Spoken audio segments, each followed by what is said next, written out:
Seguinte, tela cheia. Na abordagem dos casos complexos na APS, deve-se estabelecer um cuidado sistêmico por meio de várias ferramentas.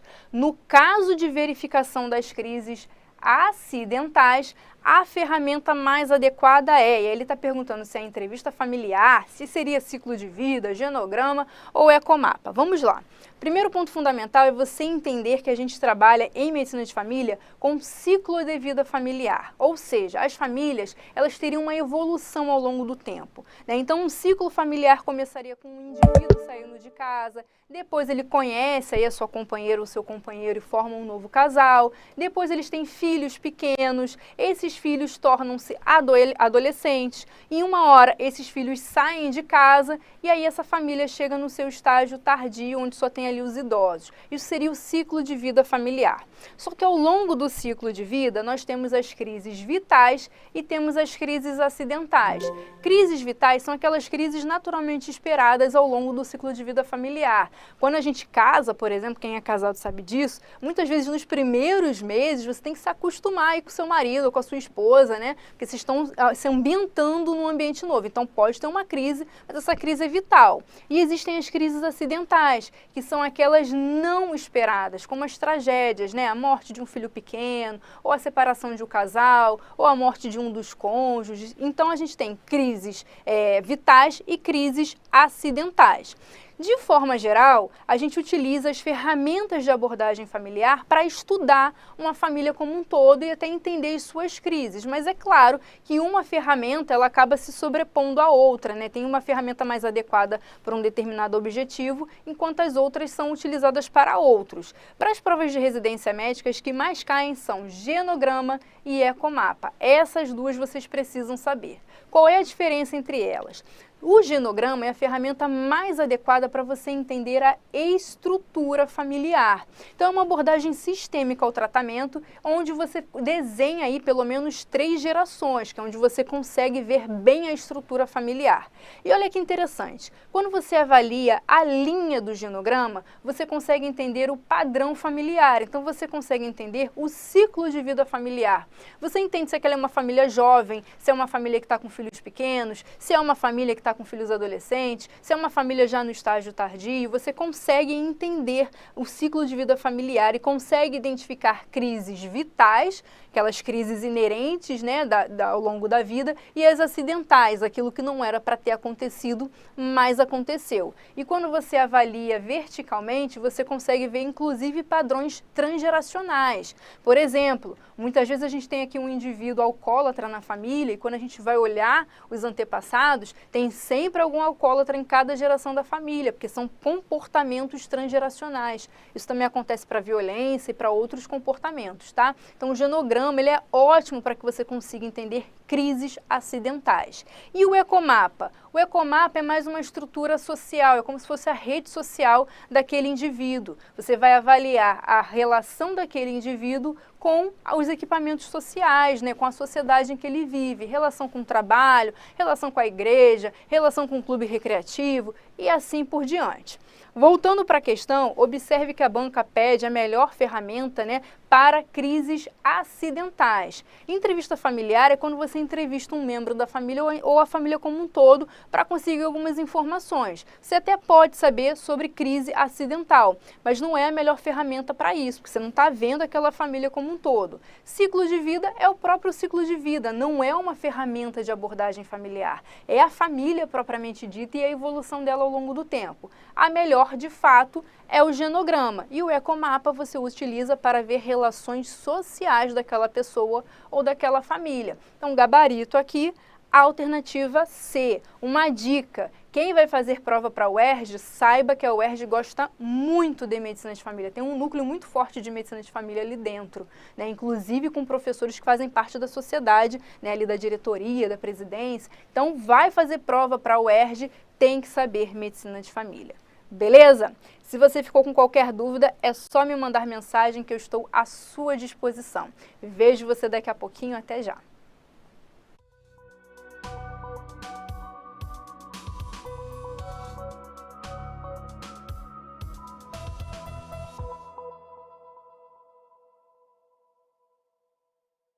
Olá, estrategista, tudo bem com você? Estamos de volta agora com uma questão da UDI Maranhão, ano de 2022. Tela cheia para você. A banca fala o seguinte, que num serviço de infectologia de um hospital pediátrico, 25 crianças menores de 5 anos tiveram aí um diagnóstico confirmado de meningite meningocócica por cultura do líquido cefalorraquidiano, o líquor, entre janeiro e dezembro de 2019. Na bacterioscopia do líquor, já foram encontrados aí 23 casos com bacilos gram-negativos. E aí ele te pergunta, assinale a opção que aponta a sensibilidade da bacterioscopia. Veja bem, ele está falando sobre dois métodos diferentes. Ele está falando sobre a análise do líquor como um todo, a cultura propriamente dita. Então, ele colocou aquele líquor em uma cultura para ver se crescia alguma coisa e essa cultura apontou aí 25 crianças doentes. Então, essa é a nossa população total. E aí, ele utilizou uma outra técnica em paralelo, que foi a bacterioscopia, onde ele utiliza ali a coloração de gram e ele consegue ver bacilos gram-negativos. Então, são duas técnicas diferentes. Pela cultura, que seria o padrão ouro, ele encontrou 25 crianças realmente doentes. Agora, pela bacterioscopia, dessas 25, ele só achou 23, beleza? É isso que a questão está falando para você. E aí você precisa se lembrar da tabela de contingência 2x2, que é a tabela que a gente utiliza para testes diagnósticos. Nessa tabela, lembre-se que o total de doentes, eles são colocados aqui, olha, na primeira coluna da tabela, na primeira vertical. Então, aqui o total de doentes seria 25.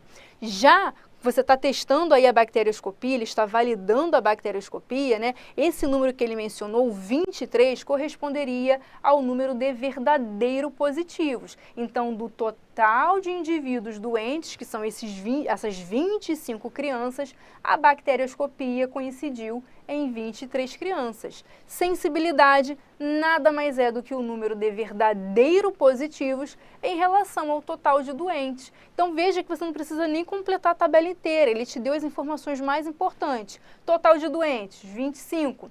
Total de crianças reconhecidas pela bacterioscopia, 23. Qual é a sensibilidade? 92%. Onde você encontra isso? Justamente aqui na alternativa A. Bárbara, é só isso? É só isso. Veja que ele só te deu dois números também, Ou você ia dividir um pelo outro e acabar achando em algum momento, Porque a questão ela foi bem bacana aí com o candidato, tá? Então é só você entender isso, Que o líquor, ele foi utilizado para duas técnicas, tanto para cultura quanto para bacterioscopia, e que ele estava validando a bacterioscopia. Então 23 sobre 25, 92%. Gabarito, alternativa A. Se você permaneceu com qualquer dúvida, é só me mandar mensagem que eu estou à sua disposição. Vejo você daqui a pouquinho, não saia daí.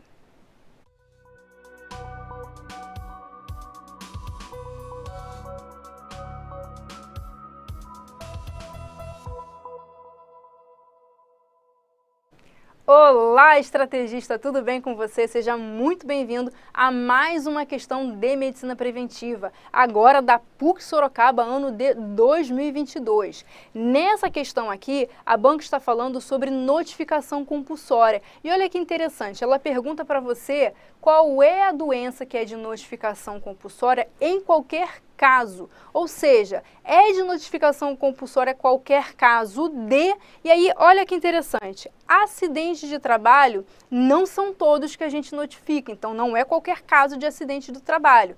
Por quê? A gente vai notificar acidentes de trabalho com exposição a material biológico, acidentes de trabalhos graves, fatais ou com crianças e adolescentes. Saiu disso, a gente não vai notificar. Então, não é qualquer caso, então a gente já não tem aqui a alternativa A como gabarito. A alternativa B vai falar sobre influenza. Influenza, segundo a Lista Nacional de Notificação Compulsória, a gente só vai notificar se for um subtipo novo. E aí é importante você não confundir a influenza pela lista tradicional de notificação compulsória com a notificação de influenza da Vigilância Sentinela. Existem algumas unidades escolhidas a dedo no Brasil que obrigatoriamente vão notificar todo caso de influenza, tá? Seria a Vigilância Sentinela. Mas mas no dia a dia, na prática, nas demais unidades de saúde, só vai notificar se for novo subtipo viral. Então, também não é qualquer caso no dia a dia. Então, a alternativa B também está fora. Sarampo. Sarampo, sim, a gente notifica qualquer caso de sarampo de forma imediata. Viu sarampo, tem que notificar para a vigilância em até 24 horas, que é para a vigilância instituir ali as medidas de controle e controlar esse avanço da doença na população, ok? Então, por enquanto, nosso gabarito aqui é a alternativa C. E a varicela? A varicela a gente só vai notificar óbitos ou casos graves internados, então também não é qualquer caso, beleza? Então, gabarito aqui, a alternativa C, porque o sarampo, sim, a gente vai notificar qualquer caso que aparecer para a vigilância epidemiológica. Se você permaneceu com qualquer dúvida, é só me mandar mensagem que eu estou à sua disposição. Até já, não saia daí.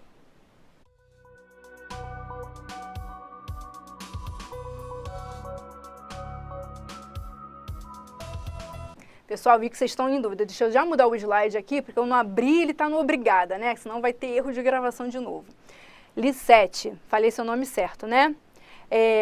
Se a cultura é padrão ouro, por que o verdadeiro positivo não foi 25?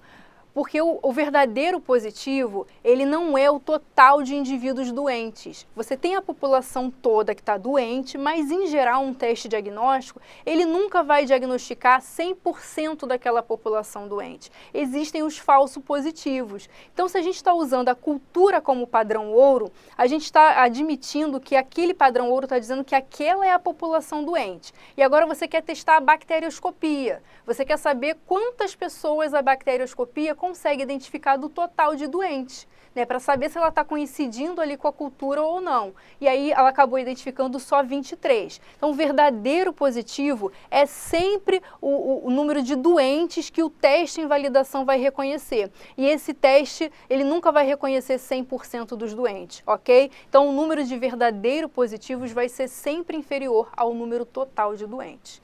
Beleza? Ficou claro? Obrigada, Adrian. Obrigada aí pelo elogio e Esther também. Edu, obrigada. Eu acho que eu já tinha comentado o seu comentário, né? Que as aulas têm ajudado muito. Que bom, que bom. Espero que continuem ajudando. Então vamos lá, pessoal. Estamos quase no fim. Já vou até passar um pouquinho aqui da hora. A gente tinha aí previsão de 1 hora de evento. Vou passar um pouquinho, vou acelerar aqui. Mas a gente já está quase no final, tá? Então vamos lá.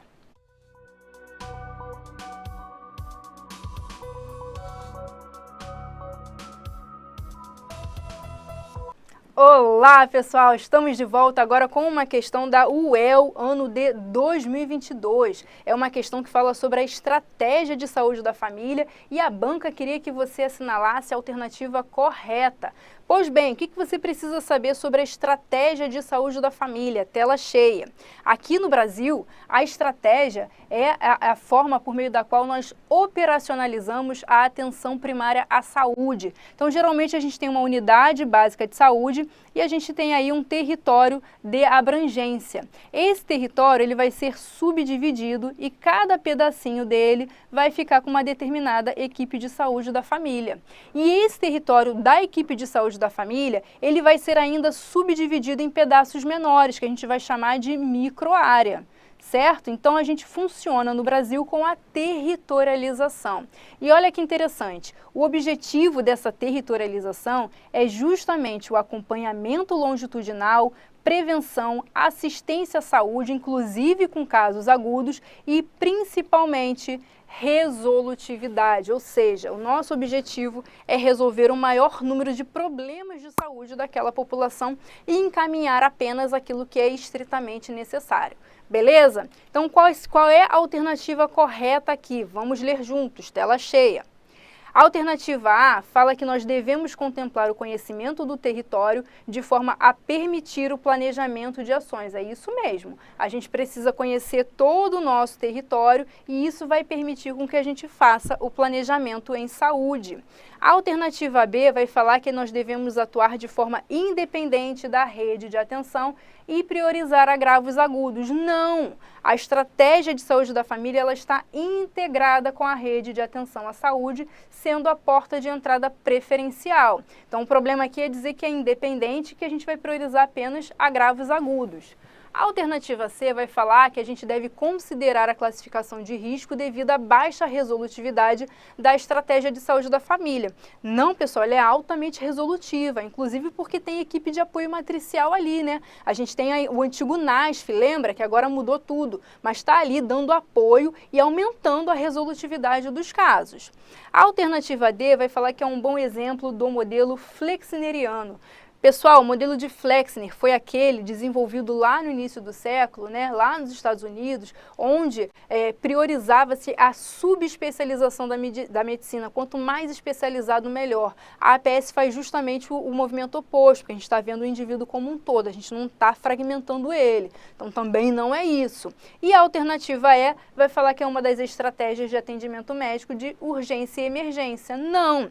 Na APS, a gente até atende urgência e emergência, porque é aquilo que a gente conversou já, né, em outras questões. Quando o paciente chega para a gente pela APS, a porta tem que estar aberta. Se é uma emergência, a gente vai acolher, a gente não vai mandar embora, até porque isso seria negligência médica. A gente acolhe, classifica o risco e qualquer coisa a gente transfere. Mas o objetivo é o acompanhamento longitudinal daquela população, né, fazendo planejamento em saúde, estando ali perto e resolvendo a maioria dos problemas. Então, gabarito aqui, a alternativa A. Ok? Se você permaneceu com qualquer dúvida, é só me mandar mensagem que eu estou à sua disposição. Vejo você na próxima questão, não saia daí.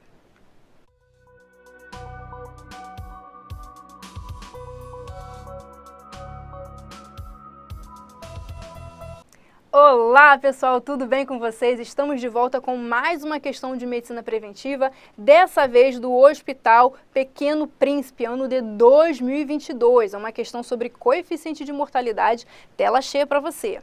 A questão falou o seguinte: em uma cidade, em 2020, houve 10.000 nascidos vivos. Nesse mesmo ano, houve uma morte materna obstétrica direta, uma morte obstétrica indireta, uma morte materna não obstétrica e um caso de NIR-MIS materno. O coeficiente de mortalidade materna desse ano foi de bom. Primeiro ponto fundamental aqui é você entender quem é a razão de mortalidade materna. Razão de mortalidade materna nada mais é do que a divisão do número de óbitos maternos em relação ao número de nascidos vivos. Mas não é qualquer óbito em gestante que é óbito materno. Geralmente a gente considera aí como óbito materno aqueles óbitos cuja causa básica são complicações obstétricas, sejam complicações obstétricas diretas ou indiretas. Se essa gestante, por algum acaso, ela sofreu aí um óbito devido a uma causa externa, né, foi atropelada, suicídio, violência, isso não entra como óbito materno. Só vai entrar como óbito materno se for uma complicação obstétrica, ou seja, uma complicação do ciclo gravídico puerperal. Beleza? Além disso, existem também os casos de NIR-MIS materno. O que é isso? São aquelas mulheres que complicaram de forma grave, elas quase morreram, estavam com um pezinho ali na cova e Deus puxou. Sabe como é que é? Então, NIR-MIS materno é justamente a quase morte. A mulher quase morreu, quase foi um óbito materno, mas ela felizmente foi salva, seja porque teve intervenção precoce, enfim, porque Deus quis mesmo. Então, NIR-MIS materno vai entrar em um outro indicador, tá? Não vai entrar no indicador de razão de mortalidade materna porque ela não morreu, ok? Então tem que ficar atento a isso. Nessa questão aqui, a banca fala para você que foram 10.000 nascidos vivos. E aí ela fala que teve uma morte obstétrica direta, uma morte obstétrica indireta, teve uma morte não obstétrica. Não foi obstétrica, então não vai entrar. Deve ter morrido aí de causa externa. E fala que foi um caso de NIR-MIS materno. Também não vai entrar. NIR-MIS materno não entra no cálculo da razão de mortalidade materna. Então, como é que fica esse cálculo aqui? Tela cheia para você. Razão de mortalidade materna vai ser o número de óbitos maternos pelo número de nascidos vivos. Efetivamente, desses 4 óbitos que ocorreram aqui, você só tem 2 óbitos maternos, ok? Que é essa aqui, essa morte obstétrica direta e essa morte obstétrica indireta. Os outros 2 foram por outros motivos que não vão entrar no indicador. Então, você vai dividir 2 por 10.000, vai multiplicar por 20.000, vai achar esse valor aqui. 20 óbitos maternos para cada 100.000 nascidos vivos, ok? Gabarito, Alternativa D. Bárbara, só isso? Só isso. Objetivo desse jeito. Pra você ver como medicina preventiva não é difícil. Mas se você ficou com qualquer dúvida, é só me mandar mensagem que eu estou à sua disposição. Vejo você na próxima questão de medicina preventiva, não saia daí.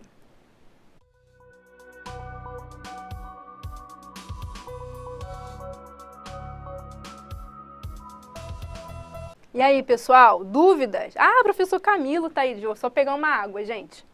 Já tô com sede, com calor. A gente se mexe muito aqui.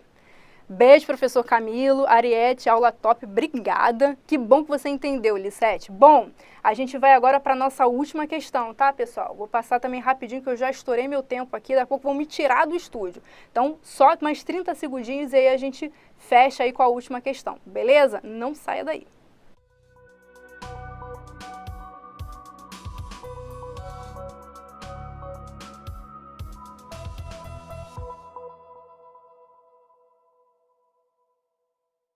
Olá, estrategistas! Estamos de volta com mais uma questão de medicina preventiva, dessa vez da Santa Casa de Misericórdia de Ribeirão Preto, ano de 2022. É uma questão que quer saber o significado de quarentena. Quarentena está na moda, né? Então tem que saber.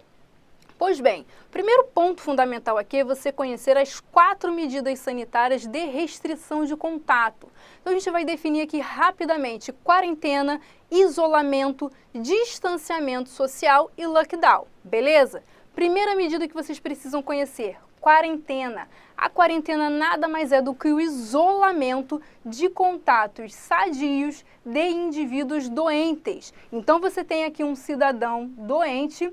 E esse cidadão, ele foi numa festa, não quis nem saber, Covid-19, tô só resfriado, tô alérgico, foi numa festa, teve contato com uma galera. Pois bem, como essa galera teve contato e pode ter contraído o vírus, esse pessoal vai ser colocado em quarentena. Então a quarentena nada mais é do que o isolamento de indivíduos saudáveis que tiveram contato com o indivíduo doente. Por quanto tempo? Geralmente pelo período de incubação da doença. Se o período de incubação máximo for 15 dias, depois de 15 dias você libera esse pessoal aí para circular novamente, ok? E o isolamento? O isolamento vai ser o isolamento desse indivíduo propriamente dito que está doente. Então esse cidadão que resolveu sassaricar na festa quando deveria, ele vai ser colocado em isolamento e geralmente esse isolamento dura aí o período de transmissibilidade, ou seja, enquanto ele estiver transmitindo a doença, ele fica isolado. Paralelamente à quarentena e ao isolamento, nós temos o distanciamento social e o lockdown. A quarentena e o isolamento são medidas aplicadas individualmente ou para pequenos grupos. Já o distanciamento social e o lockdown são medidas aplicadas na comunidade como um todo. E aí o distanciamento, ele na verdade é uma medida mais coletiva, né, e voluntária. As pessoas resolvem se afastar para diminuir a transmissão. E a gente tem 2 tipos de distanciamento social, que também é chamado aí de isolamento social, né? Então existem esses 2 termos, importante não confundir o isolamento social com o isolamento dos doentes propriamente ditos, tá? No isolamento horizontal, o distanciamento social, horizontal, a gente isola todas as pessoas, na verdade a gente distancia todas as pessoas, né? Todo mundo vai fazer distanciamento social, todo mundo vai evitar aglomerações, ok? No vertical, apenas os grupos de risco. Então, idosos, crianças, esses ficariam em casa enquanto as outras pessoas frequentariam aglomerações, digamos assim. Então, existem esses 2 tipos de distanciamento social, lembrando que algumas bancas chamam de isolamento social, e aí não confundam o isolamento social com o isolamento dos doentes. A diferença é que uma vai ser chamada de social e a outra não. Beleza? E o lockdown? O lockdown é uma restrição severa à circulação de pessoas quando as taxas de ocupação aí dos centros de tratamento intensivo estão muito elevadas. A gente está vendo que se essa incidência continuar aumentando, vai dar problema. A gente vai ter um colapso no sistema de saúde. Então a gente coloca compulsoriamente todo mundo em casa. Aí não é mais algo voluntário, que você conversa com a população, olha, distancie-se. Não. Você impõe realmente, às vezes com barreiras sanitárias nas entradas e saídas das cidades. Beleza? O que a banca perguntou para você? Perguntou sobre quarentena. Então vamos lá.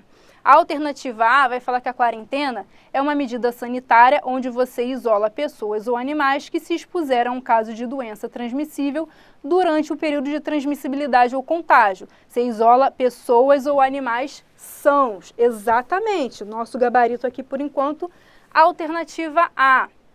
E as alternativas B e a alternativa C? A gente está falando sobre doenças infecto-contagiosas, né? Pessoas já com a doença infecto-contagiosa, não é isso. E a alternativa D e E vai falar também sobre pessoas já doentes. Então, todas essas alternativas aqui estão falando sobre pessoas que já estavam doentes. E não, quarentena são pessoas ou animais sãos, beleza? Então, o nosso gabarito aqui é a alternativa A. Se você ficou com qualquer dúvida, é só me mandar mensagem que eu estou à sua disposição. Te vejo na próxima questão, não saia daí.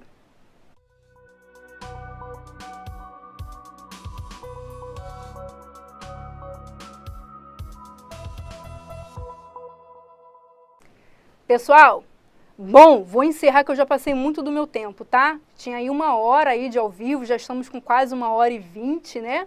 Se você ficou com qualquer dúvida, por favor, não deixe de mandar mensagem. Esse aqui é o meu Instagram, @prof.barbaradalegria.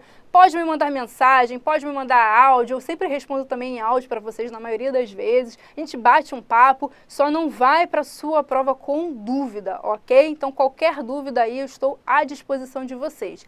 E não se esqueça que o nosso lote aí está com 40% de desconto, é o último lote, o link está aparecendo aí no chat. Qualquer dúvida é só chamar a galera que está de plantão aí no nosso plantão de vendas e aí você vem ser coruja com a gente, eu tenho certeza que você não vai se arrepender, tá? Beijo, Eduardo, beijo, Inês, beijo, Claudiana, beijo, professor Camilo. Qualquer dúvida é só falar, pessoal.